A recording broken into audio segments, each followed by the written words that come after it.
So, Questions? well, yeah, we're open for questions on this or anything else really. You mentioned the essence of teams.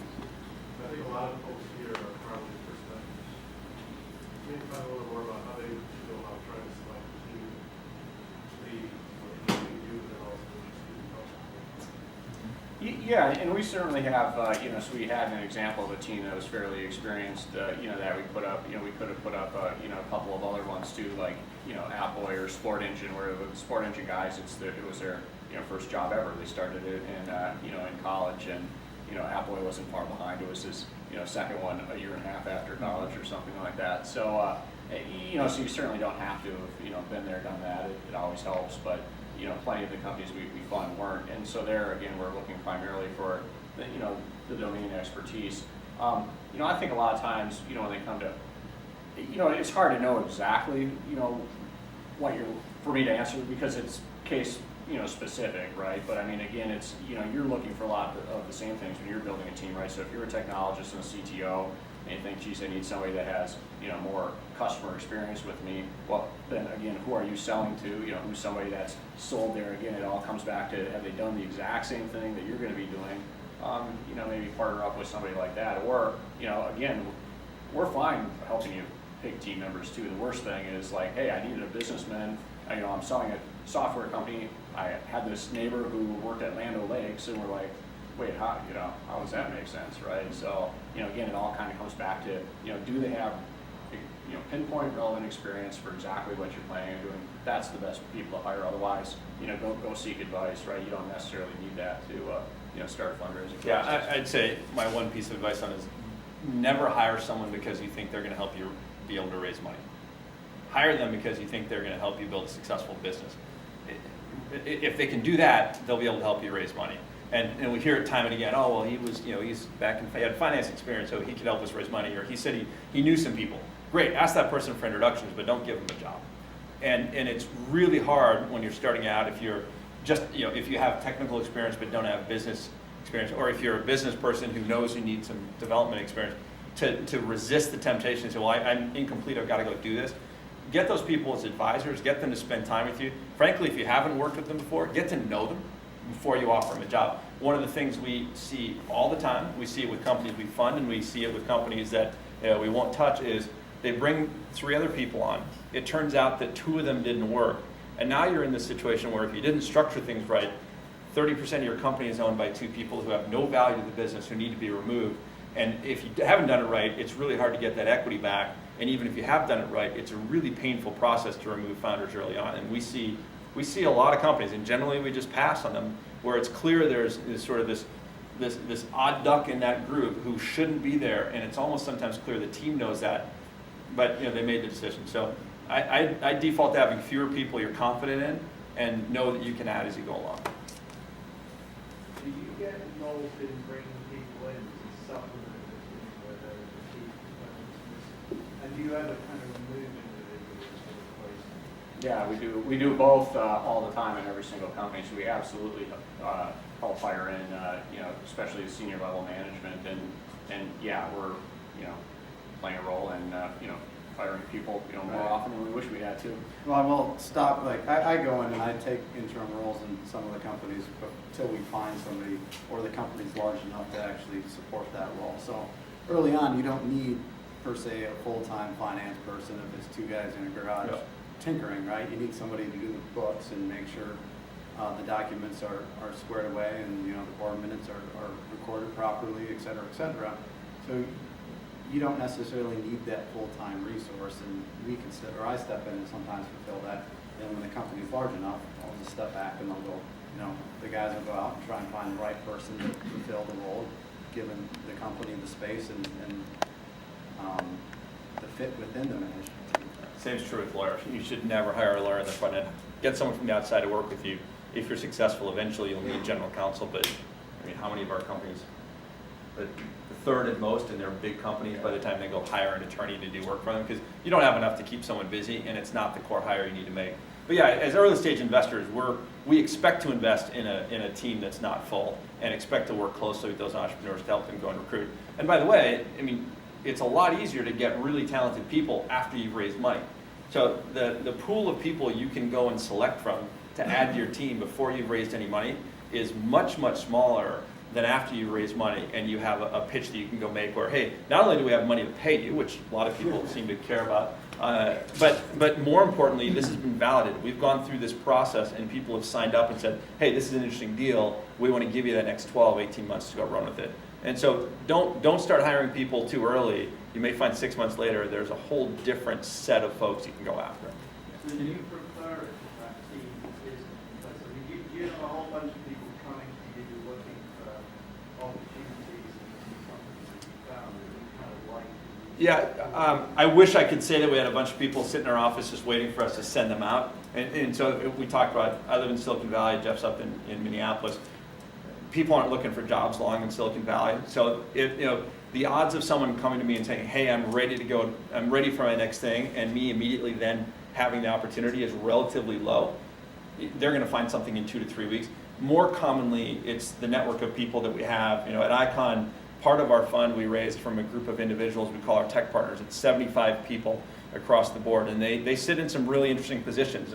The head of corp dev at Microsoft and the CIO of Google and the CEO of Avaya. These are people who have great access to really smart, talented people. So more commonly, we'll be sitting down with a company and say, what are you looking for? What do you need? And then we'll be going to the specific part of the network we think can help and say, here's a skill set. Or sometimes it'll be, you know what, we got to go see if so-and-so is poachable and we can pull them out of this company.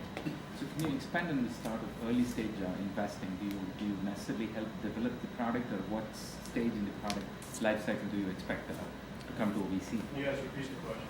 Yeah, so you'd asked in the development of product, do we, in an early stage, do we help with the development of the product? So not personally, I mean, we're not, coders or anything like that helping a product. We will fund towards development, yeah. You don't want us absolutely. helping you build the product. No, that was not very But helping the interesting. company, yes. So for us, we will do things pre-product being done. Now, the one thing I will say on the software side, which is principally where we invest, the cost of entry, keeps going down, down, down, down. So it's really to the point where, if 3 people want to go get a software business started, they can usually get a first version of the product out in a very short amount of time. So they often, the same amount of time it's going to take to raise money, they could just have, version 1 probably out there. Not always on some of the more complex enterprise stuff, but more often than not these days. And in fact, a couple of years ago when we were raising this fund, we were talking about how, of the last 10 investments we had, 7 of them got the first product to market in revenue with less than $1 million total spent. Right now, in the last 10 deals we've done, 10 out of 10 on less than $1 million spent have gotten into revenue. So yes, we will provide capital for that, but it's becoming less and less necessary. And it'll be a much smaller amount of capital. And we looked at a deal recently, it's going to get funded. They want to raise $6 million. They're pre-product in this less than 12 months. Right? And we're looking at similar companies where, in similar space, where they've got revenue, they've raised $500,000, and they want to raise $3 million more to go to market. That first one is a much tougher bet to make. I mean, you got to turn over a lot of cards before you see whether you can go get customer number 1. Where on the other hand, you've got a company who's already got customers, you can go validate, and then you really can look at it and say, do we believe they can grow, and can we help them do that? You had mentioned, one of you had mentioned having 5-year estimates or 5-year numbers. Do you really put much value on that in the tech business? No, we just kind of like It's just something to laugh at. When we It's being 5-year numbers in the tech business. To be honest, I think the value of that, there's several things. One is, do you have any realistic sense of what you're trying to do? 1. And 2, are you really thinking about this as a business that we should be thinking about as a venture-backed business? So we'll see 5-year plans that go from 0 to 14 million in revenue, which is great, but it would be a really bad investment for us to make. Right? I mean, if you look at a company, so Jeff and I invested in a company in Minneapolis years back called Compellant. If any of you know, it's a storage company. Compellant's revenue was 0, 4, 10, 22, 56. So that's a real number. Those are great numbers. By the same token, if someone comes in and says they're going to be doing $3 billion in revenue in 2.5 years, they're just not being realistic, and it makes you really question, do they understand the metrics to be tracking by? So to me, more than anything, it's you've said it's a big market, you've said it's a big opportunity, do you really fundamentally believe it? And if so, have you thought about it in a way where, to Michael's point, you've gone out and you've looked at the market comparables, you've gone and looked at the public company, and said, well, okay, this is a business I want to look like. How did it grow? So I think there's more value in that than anything else. So, yeah, in terms of actually like post-investment, we're looking, usually in like 6-month blocks, right? And I probably would never look at the 5-year plan they originally submitted ever again. In fact, I don't think I ever have. Except when it comes to comp discussions for you. Exactly, then I'll use it against you. But yeah, to Charles's point, it's again, just kind of, is there some realism in the business model and in your thought process for how you're going to execute that business? And if you're creating something that's totally new, maybe it's, so, if it's completely new, how are you supposed to come up with a 5-year estimate? So- That's the question. Yeah, no. Pick a comp and go out and try and find. So when you comp businesses, they don't have to do the exact same thing and sell to the exact same customer base. They could have completely different technologies, but have the same sales model. Find something that's close. It doesn't have to, be picture perfect, if you will. But find something that's close. See how it grew on the top line. Understand the cost of goods sold. Understand kind of the resources and human capital it took it to get it there, and kind of model after, their P&L, their growth curves, their OpEx, and do that a couple times over with a couple different businesses. And if you go look at enough, there are pretty standard metrics independent of what the business actually does, and you'll start seeing a trend. And that's kind of what we look for. Are these reasonable assumptions, right? Because they're not going to be right because you have no product, you haven't sold anything. Right, and it's more of a thought process and us validating your thought process and how you actually built the financials, and is it reasonable, rational, and something that is achievable. So in a town like this, where I believe you have a lot of good subject domain knowledge and a lot of good technologists, you might not have a lot of extremely experienced finance people and those people. So pre-pitch, do you more recommend just find someone who has more that background and work on that pitch to make it more compelling on the finance side, or do you stick to a core team that only has the subject domain knowledge and technology knowledge? I think for the former group of people, those are people you go after as advisors. Maybe you're paying them as consultants or part-time. Those aren't the people you necessarily bring into the company on the front end. You may find that in working with them, you have great experience and you want to see if you can hire them full-time. But I would stick to the core domain knowledge to start, and then really everything around it should be, frankly, you're a startup, you're trying to operate leanly. Everything that doesn't have to be in-house on salary, that can be an outside service that you can turn off whenever you need to, you should make it an outside service that you can turn off whenever you need to. Right? And as you start to see value from any of those, then you try to bring them in and wrap them into the core of what you're doing. Yeah, it seems like in the software area, patent infringement is all over the place. Do you guys have any concept of how to deal with that? I mean, you must at least make a guess as to whether somebody's going to run into trouble. It's the biggest compliment our startups get when they get sued by a big company for patent infringement, because it means they've done well enough that they're starting to piss somebody off. Oh, okay. So it's actually interesting you brought it up, because we didn't talk about it in the pitch. My personal bias, and we have companies come in and say, well, we're a compelling business because we have 4 patents. That's not why you're a compelling business. You're a compelling business because you have a compelling business and you're the team that can execute. The patents are interesting to have, but the reality is, as a startup company, if a big company comes in and says, I like what you're doing and I'm going to build exactly what you built, I don't care how many patents you have. There's no way you can fight Apple or Samsung or Google in the mobile space. If they decide to do what you're doing and it infringes on all your patents, you can either raise $10 million and spend all of it fighting, and your best case scenario is you win, which doesn't mean anything if you have no business, or you compete on the merits of what you do.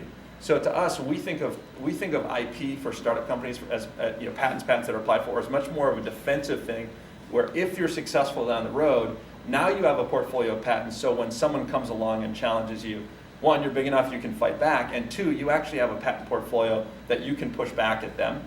But going out and aggressively trying to use patents against large companies, IBM has how many tens of thousands of patents? They'll slap every single one of them against you, and you'll never go anywhere. It's very hard in the software space, but again, we see it all the time. I think we have one company today that's in that process. Compellent went through a very long, extruded process there, worked out well. Post-IPO, I think we had 2 or 3 patent suits. Most of these are trolls trying to make money, they're not going to bother you until you have enough money that they care about you. And again, from my perspective, it's a great compliment. It's no fun, and if you ever have it happen, you should segment that issue. You should deal with it when you have to, and not let it drive what you do on a daily basis. You can't lose your focus from running your business. How do you value like companies that, you know, are early stage enough where they don't really have any customers and or revenue, you know, to say, okay, if we're going to invest X dollars in you, what does that mean for you? How much percentage of ownership do you take for that investment? It's a great question. So the question is, how do we value an early stage company with no revenue or de minimis revenue? And there's no financial model in the world that's going to give you the answer. The simple answer is, it's a combination of all the things in that deck. Is this a team that's a compelling team that we're excited about backing, and frankly, that a bunch of other people are going to be excited about backing as well? Is it a team that, you know, understands their market, understands their product? Is it a team that's done it before? So our median pre-money on this is $7.5 million pre, and we're seed Series A investors. I think the range of investments we've done have been four, and you know, we've done some later ones as well. But the difference between a company that we funded at a $4.5 million valuation and a $9 million is nothing to do with revenue. It has to do with the team. It has to do with what they asked for. And the negotiation. The negotiation and how competitive the deal is. The better job you do presenting your company to multiple VCs and create demand, the more likely you are to get, you know, a higher valuation. That said, seed stage deals, so pre-revenue, first $500,000, $1 million raise, generally you're going to see in the range of, for our business, our market, probably $4 million to, at a very top end, $9 million, which would be very aggressive. For a Series A, you've had some success, you've got a few customers, you're raising $2 to $4 million. It can be anywhere from 8 to 15, and those are tight ranges. I mean, you're going to see things get done at 50, you're going to see things get done at 2. But ballpark, those are kind of the ranges that we typically see things falling into. And if you're trying to go outside that range, you've got to really have some clear justification for why that makes sense, and you're going to need more people than just us trying to compete for that opportunity. So you're saying? No. So you're saying typically $500,000 to $1 million on a $7 million valuation? I think it's usually lower.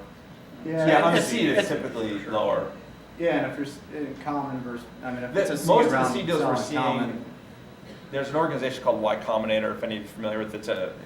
Essentially, startups come in, give them some equity, and get a lot of resources. Their standard, I mean, every company that we see that has been through Y Combinator always asks for a valuation with a $6 million cap. So essentially, the money comes prior to the cap. So, you know, 4 to 6 on the seed deals, but you know, you've got to have a deal that fundamentally we believe is going to have the potential to be a multi-billion-dollar business if you do everything perfectly to justify paying, you know, that much of a valuation for a company that has a couple smart people and an idea. Charles, you mentioned earlier that you rarely look at a cold email, and it's important to have an introduction to get to the point where you do it. Okay, so if you're sitting in the Midwest and you're not in Silicon Valley, what advice would you have for folks to try to get to that point where they can? Well, email Jeff because he's closer. So here's the thing. It's not that hard to get access. I mean, to get connected to a VC. The problem with the cold email is twofold. One, by default, most of those that come over the transom aren't really well prepared. Very often they're sent to 400 VCs. And I mean, sometimes they make the mistake of including all the names in the 2 box, which is always amusing. You get the reply alls are always funny.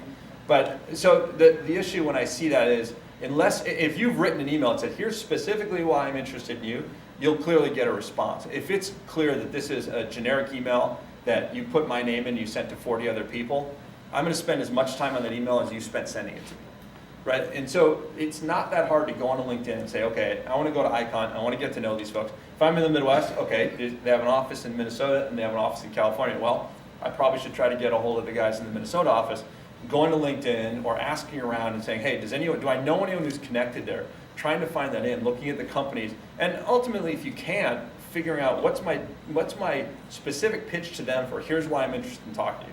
Hey, I'm a Minnesota-based company. I'm really interested in local investment. I saw you speak at this thing. I thought you were fantastic, and you know, I'd love to meet you. It's something that says I've done the work to try to find a way to get in. But the other piece for us is if it's coming through sort of a trusted source, it's been vetted in some way. And you know, we have our rank order, right? The tech partners, when they send us deals, we will almost always meet with that company, even if we don't look at their email. because the tech partners are sending stuff that we know they understand what we're focused on.